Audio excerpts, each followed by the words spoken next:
انا ابوك يا ولد. ايوه طبعا لازم تعمل كده، طالما انا قلت كده يبقى لازم تعمله، انا عارف اكتر منك. ليه ما تبقاش زي ابن خالتك؟ ها؟ انا ابوك يا ولد. انت هتناقشني ولا ايه؟ يا ابني ارحمني بقى، ده انا طالع عيني علشانك. التربية حديثة يعني. ليه ما تبقاش زي ابن خالتك يعني؟ عايز تتكلم معايا في ايه؟ مش فاضي للاسف، عندي شغل. ده انا وانا في سنك كنت بذاكر تحت عمود النور. ليه ما تبقاش زي ابن خالتك؟ ها؟ اصل انت مش حاسس بالنعمه اللي انت فيها. اكيد طبعا عايز تتكلم معايا. يا سلام، اتفضل.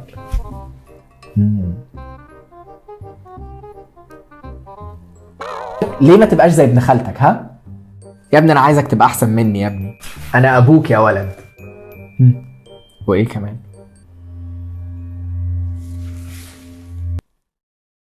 تلت أطفال العالم يا صديقي بيحصل لهم حدث معين في الفترة من 4 ل 16 سنة.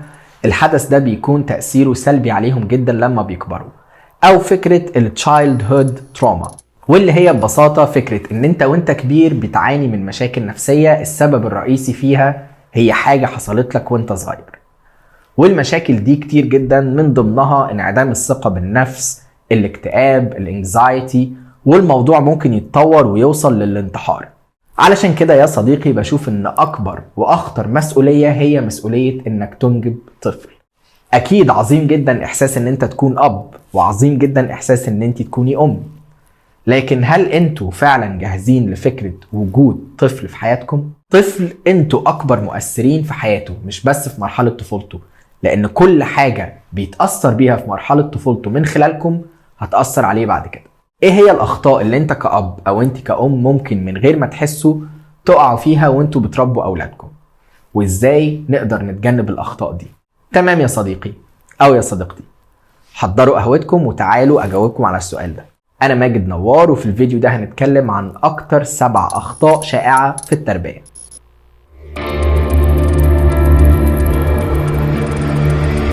مبدئيا كالعادة هنفترض مجموعة من الافتراضات. الافتراض الاول ان انت عندك اولاد، والافتراض الثاني ان انت داخل على مرحلة ان يكون عندك اولاد، والافتراض الاخير ان انت متجوز جديد وبتفكر في موضوع الخلفة. فلو انت حد من الثلاثة دول، او لو انت مش حد من الثلاثة دول بس حابب تعرف ايه هي الاخطاء اللي معظم الناس بتقع فيها في التربية، فكمل الفيديو. الخطأ الاول هو الافراط في الحماية. اكيد كأب او كأم انت الهدف الرئيسي عندك هو حماية اولادك من اي اذى او خطر ممكن يتعرضوا له، ولكن يا صديقي الافراط الزايد في الحماية وان انت بتتدخل في كل كبيرة وصغيرة في حياة ابنك او بنتك هو حاجة سلبية مش ايجابية. ليه؟ لان ببساطة يا صديقي افراطك في حمايتهم ده وان انت متدخل في كل حاجة في حياتهم هيؤدي بعد كده ان هم ما يعرفوش ياخدوا قرارات بنفسهم، مش هيبقوا قادرين يحلوا ابسط المشاكل اللي ممكن يتعرضوا لها في الحياة اليومية، وكمان هيحرمهم من فرص ان هم يكتشفوا العالم من حواليهم ويتعلموا حاجات جديدة. طيب تعمل ايه علشان ما تقعش في الغلط ده؟ ادي لأطفالك المساحة ان هم يجربوا ويغلطوا ويتعلموا من غلطهم. خليك الشخص اللي بيوجههم مش بياخد القرارات مكانهم. يعني اديلهم اختيارات طول الوقت واشرح لهم الاختيارات دي واديلهم حرية الاختيار. فببساطة انت بدل ما بتاخد قرارات مكانهم انت بتديلهم مجموعة من الاختيارات، بتشرح لهم الاختيارات دي وبتشرح لهم توابع كل اختيار، واديلهم الحرية ان هم اللي يختاروا وياخدوا القرار. وطبعا دي حاجة لازم تبدأ تشتغل عليها معاهم من وهم لسه اطفال صغيرين، مش بس في فترة المراهقة، علشان الموضوع يبقى culture او ثقافة هم متعودين عليها. ده هيقلل جدا حدة التمرد في فترة المراهقة. والله احنا عندنا ماشيين الموضوع بمبدأ واحد يشد والتاني بيرخي. طيب يا صديقي خليني اقولك ان المبدأ ده تربويا غلط تماما. التناقض في اسلوب التربية بين الاب والام هو من اكتر الاخطاء اللي بيقع فيها الاهالي. بمعنى ان الاب بيكون عنده منظور معين للتربية والام عندها منظور مختلف. وخليني اكد على كلمة منظور مش طريقة. يعني ايه؟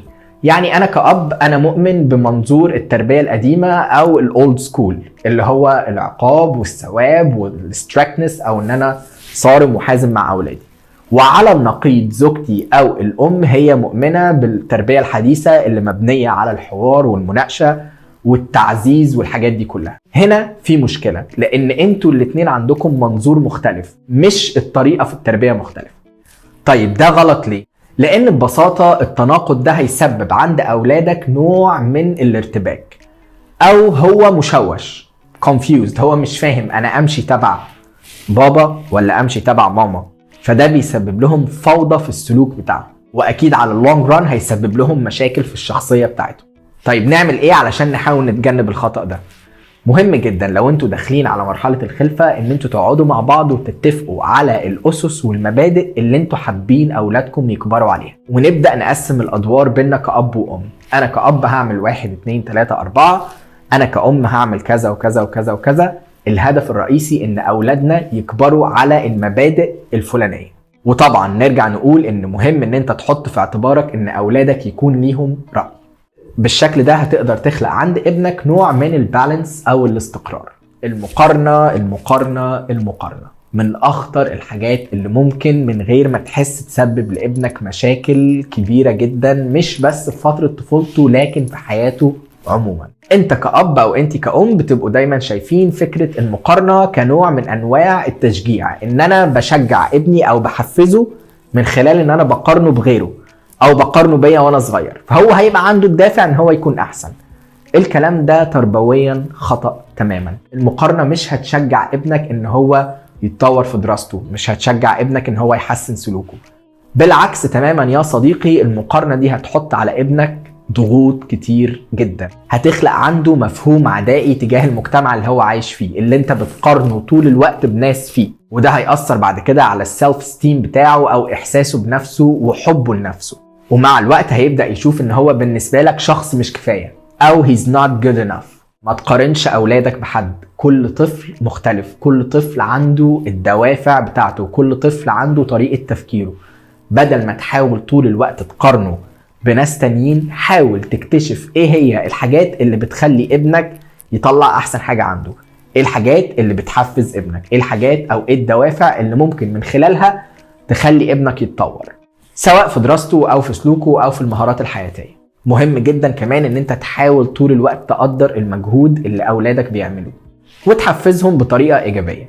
ده هيخلق عندهم دافع ان هم يتطوروا ويتحسنوا علشان نفسهم، مش علشان يثبتوا لك ان هم احسن من فلان وفلان او احسن منك لما كنت صغير.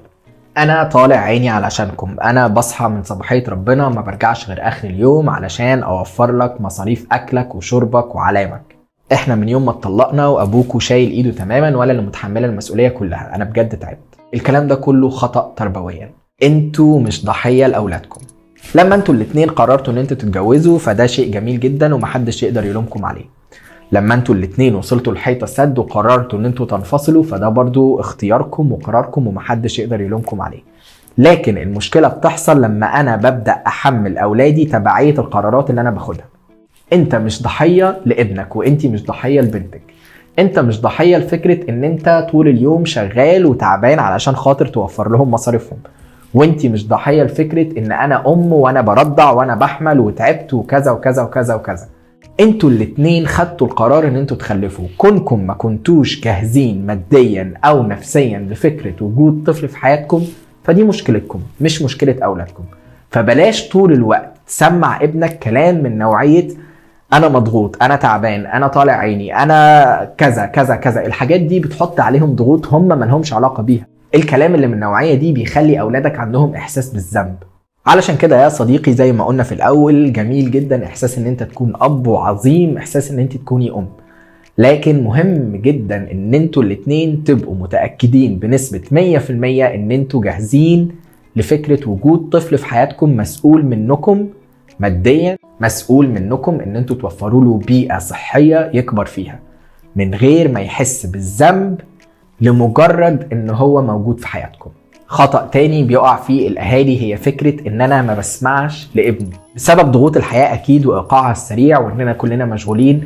اوقات كتير جدا انت ما بيبقاش عندك وقت ان انت تسمع اولادك، ما بتديش لاولادك الوقت او المساحة ان هم يتكلموا معاك، يعبروا عن مشاعرهم، يكلموك عن افكارهم، يحكوا لك حاجات بتحصل معاهم سواء في المدرسة او في النادي او في الشارع. والحاجات دي ممكن تبقى شايف ان انت مش مهم تسمعها وان هي بتاخد من وقتك، لكن للطفل هو مهم جدا ان هو يطلع اللي جواه. حاول تخصص 2-3 بشكل اسبوعي ان انت تقعد مع اولادك وبس تديلهم الفرصة ان هم يتكلموا.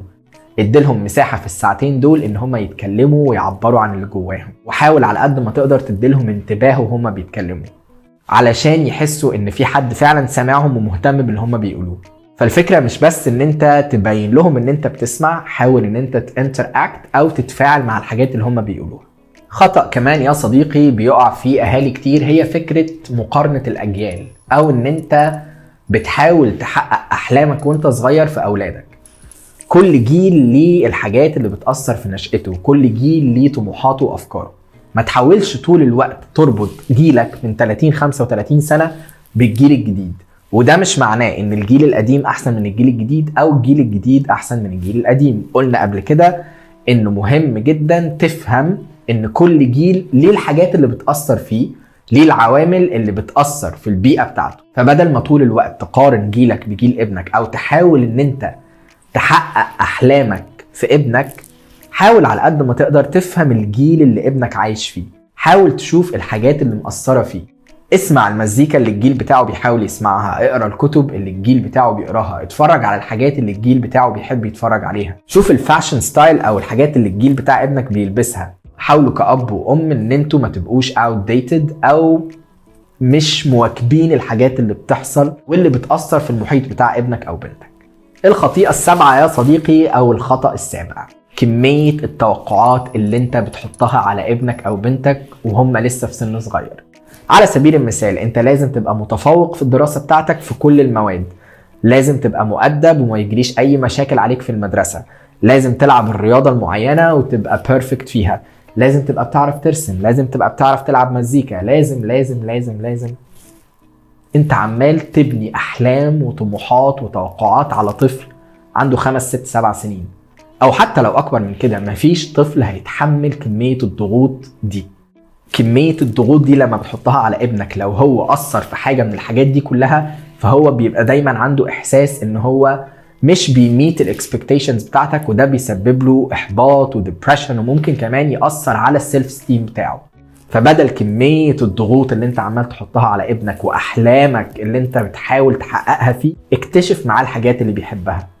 اتعاون مع مدرسينه والمدرسة بتاعته في ان انتوا تكتشفوا الطريقة اللي هو بيتعلم بيها او الليرنينج ستايل بتاعه. ممكن هو بيحب يشوف الحاجة او بيتعلم لما بيشوف الحاجة قدامه، بيتعلم لما بيعمل حاجات بايده، بيتعلم لما بيسمع، بيتعلم كويس لما بيقرأ.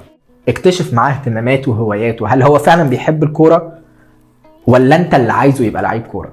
هل هو فعلا بيحب يلعب جيتار ولا انت اللي عايزه يلعب جيتار؟ هل هو فعلا بيحب السباحة ولا انت اللي عايزه يبقى بيتعلم سباحة؟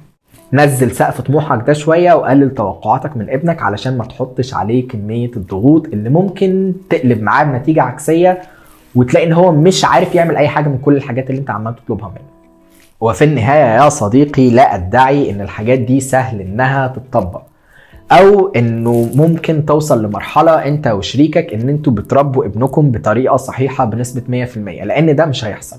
اكيد هيكون في مشاكل، اكيد هيكون في غلطات، ممكن غلطات انت بتعملها من غير ما تقصد، وممكن غلطات تعملها وانت شايف انها مش غلطات، وممكن غلطات تبقى انت مش مدرك مدى تأثيرها على ابنك لما يكبر. لكن مهم زي ما قلنا ان احنا نفكر في كل الحاجات دي قبل ما ناخد خطوة كبيرة زي خطوة الانجاب. في البلاي ليست دي هننزل مجموعة من الفيديوهات عن التربية الحديثة او التربية الإيجابية. فلو كملت الفيديو لغاية هنا يا صديقي، ما تنساش تعمل لايك واشتراك في القناة وتفعل زر الجرس علشان يوصلك كل حاجة أول بأول. قالك تربية حديثة، كلام وجع دماغ يا عم تسوباسا، ما تركزش فيه. قال تربية حديثة بقى وقدم لي اختيارات واسمع له الكلام ده. حزام على طول، الشبشب.